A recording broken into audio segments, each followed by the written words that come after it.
In the autumn that Catherine Mitchell turned 52, life changed for her in a way that was as quiet as it was devastating. A high school literature teacher, accustomed to the smell of chalk and hallways filled with youthful echoes, she found herself suddenly widowed, her husband's teacup still on the table, and his books lined up alphabetically, as if order could somehow hold on to his presence. Joshua, her husband of 24 years, had died of hypertrophic cardiomyopathy, an illness he never mentioned and chose to keep hidden to protect her from premature goodbyes. At the funeral, the sound of the organ mingled with his ragged breathing. While everyone spoke of faith and destiny, Catherine thought only of the silences he had filled with gestures. 3 weeks later, at the family lawyer's office, she received a thick envelope with her name handwritten on it. Inside were a brass key with a blue ribbon, a small memory disk, and a laptop with a sticker of a horse, a symbol of the things Joshua always wanted to share but never said aloud.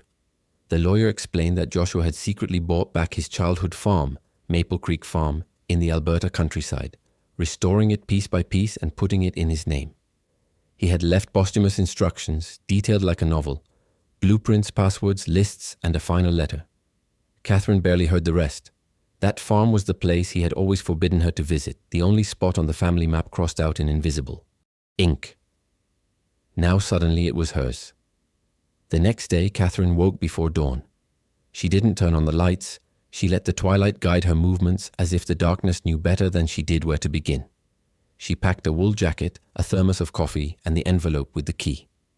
The drive to Alberta would be long, but she felt that something in that distance could soothe the inner turmoil that had kept her awake since the burial.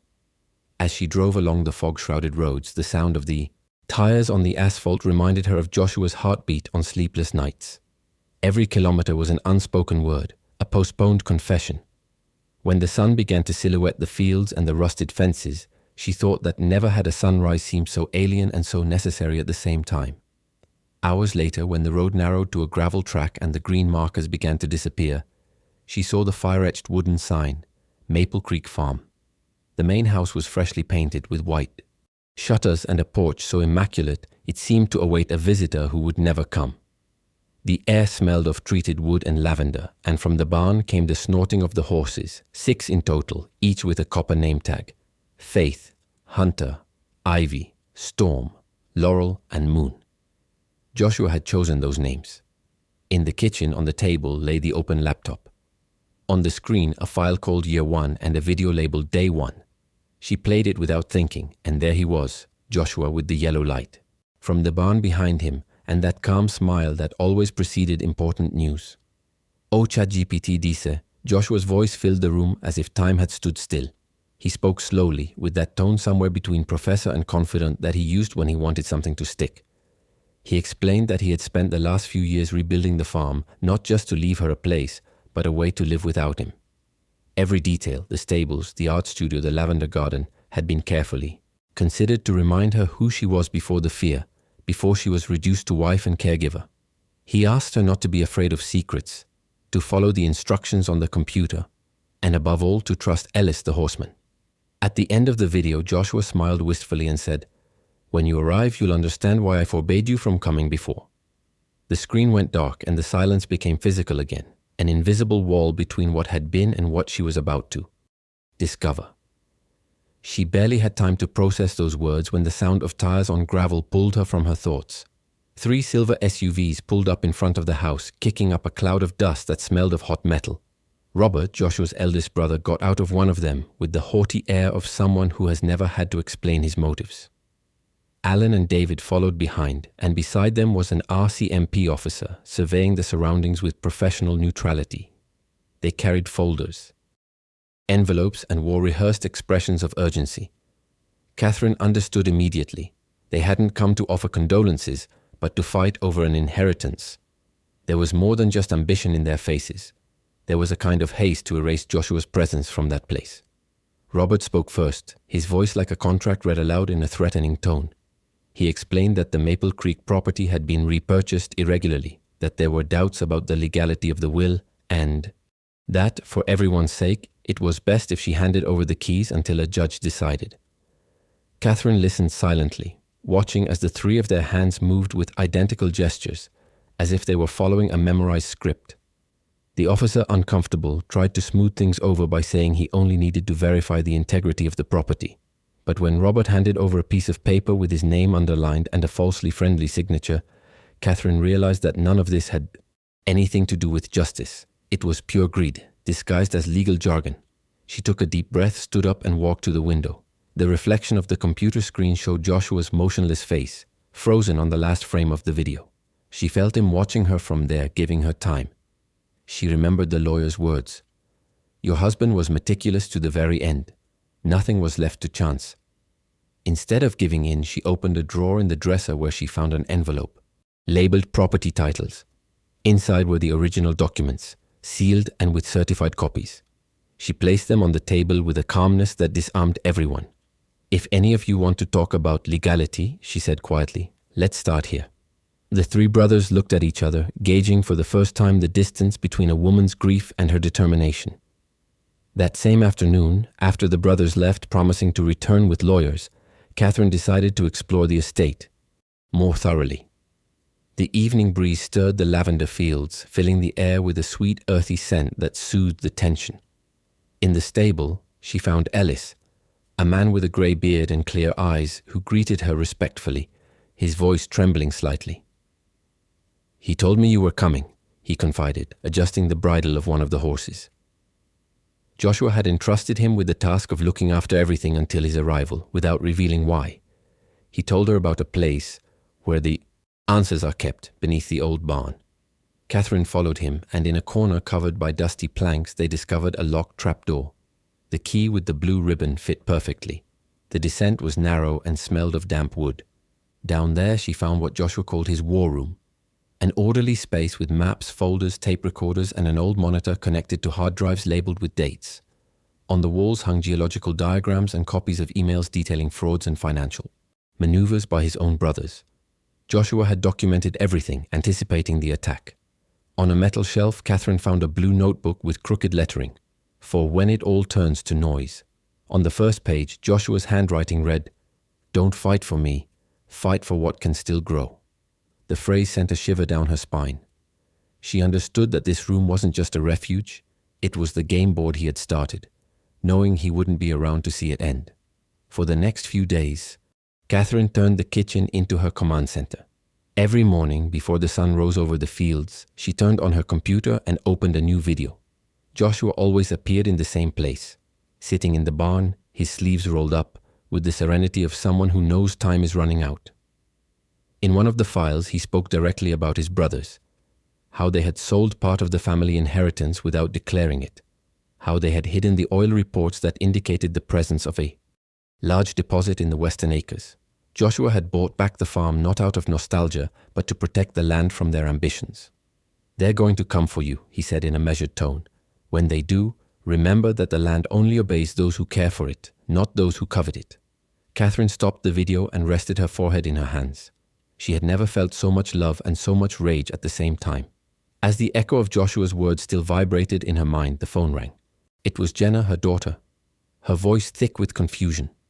She told her that her uncles had visited her in the city, implying that her mother was secretly planning to sell everything. Catherine tried to remain calm, but felt a cold emptiness expand in her chest. Those men didn't just want the land, they wanted to break her from within, to use her daughter's loyalty as a weapon. After hanging up, she looked out into the field and saw Ellis feeding the horses. She told him what had happened, and he, without looking up, replied, "Joshua knew they would try that. There's something for her on the grey disc." Catherine rushed upstairs to the study, turned on the computer and searched for the file. The title stopped her in her tracks. "For Jenna, the day you doubt your mother." When Jenna arrived at the farm 2 days later, the air seemed different, denser, as if the countryside were holding its breath. There were no hugs or recriminations, only a silence that smelled of rain and mistrust. Catherine led her to the study where the computer was waiting, on with Joshua's video paused on the first frame. "Just watch it," she told her. On the screen, Joshua spoke tenderly, but with a clarity that dispelled any doubt. He confessed that he had left the farm in his mother's hands not out of favoritism, but because he knew she would take better care of the land and the people than anyone else. Then, his voice hardened. He mentioned his brothers, the documents that proved their fraud, and the forged contracts that nearly destroyed the family business. "If they ever touch what doesn't belong to them again," he said, looking into the camera, "I want you to stand by your mother's side. Not because I'm asking you to, but because it's the right thing to do." Jenna burst into tears, unable to meet his gaze. Mother and daughter spent hours reviewing the files, uncovering together the secrets Joshua had kept. Each video was a piece of a larger puzzle, a calculated plan not only to protect them, but to teach them how to defend themselves. As the sun set, Catherine stepped out onto the porch and took a deep breath. For the first time since the funeral, she felt a living connection between the past and the present. Jenna beside her took her hand and whispered, "Dad knew exactly what he was doing." Catherine nodded, and that night they slept in the same room, the sound of the wind filtering through the windows. Outside, the horses moved restlessly as if they too were, waiting for the next twist in a story that at last was beginning to turn in their favor. The next morning, Catherine woke before dawn. The wooden floorboards creaked beneath her feet, and for a few seconds she felt the full weight of what she was about to do. She had spent the night reviewing the geological reports and grasped the magnitude of the secret. The oil field not only existed, but it was located on the very piece of land the brothers were trying to exclude from the will. Joshua had anticipated everything, even the counterattack. With Ellis's help, she prepared a folder with certified copies of every document, plan, and appraisal that proved legitimate ownership. Then she called her lawyer and set a date for the meeting. She didn't want to hide or react out of fear. She wanted everything to be resolved in the same light that Joshua had envisioned for that house. As she organized her papers, she paused to gaze out the window at the landscape. The first rays of sunlight painted the fields a seemingly endless gold. There in that instant, she felt her grief transform into purpose. Joshua had left clues, but he had also left trust. She picked up her laptop and wrote an email to Western Plains Energy, a rival company she had heard about in the videos. Her proposal was clear: an alliance that respected environmental regulations and guaranteed a fair profit, far removed from the greed that drove her brothers-in-law. When she sent the message, she breathed a sigh of relief. The war her husband had foreseen had begun, but it wouldn't be a battle of force, but of intelligence. O ChatGPT disse, the day of the meeting dawned with a grey sky and a persistent wind that rattled the windows. Catherine set the dining room table as if it were a battlefield. In the center, the geological maps. To the left, the original deeds, and to the right, a black folder with copies of the Western Plains energy contracts. Ellis was in charge of greeting the visitors. Robert was the first to enter, with his usual arrogance and the air of someone who felt in control. Behind him, Alan and David, in suits with strained smiles, and a lawyer who could barely conceal his impatience. "We thought we could resolve this in a civilized manner," Robert said, placing a briefcase on the table. Catherine looked at him without blinking. "That's exactly what I came to do," she replied. The calmness in her voice was a crack in their self-assurance. The Mitchell's lawyer opened the documents and began listing the irregularities committed by the brothers in previous years. Hidden transfers, forged signatures, tax evasion. Each word landed like a punch. Catherine waited for the right moment and slid the complete report of the deposit toward them, with its exact location in the Western Acres. "This," she said, pointing to the map, "is what you're really looking for, and it's in my name, certified by the provincial registry." The three men fell silent, their faces tense, their hands pressed tightly against the table. Just then there was a knock at the door. It was the CEO of Western Plains Energy, invited by Catherine. His presence completely changed the atmosphere. Suddenly, the brothers understood that they weren't negotiating with a confused widow, but with the strategic heir to a legacy that outlived them. The ensuing silence was so thick you could hear the ticking of the old wall clock. Catherine seized the opportunity to open the black folder containing her strongest card, the complete dossier Joshua had secretly compiled over years.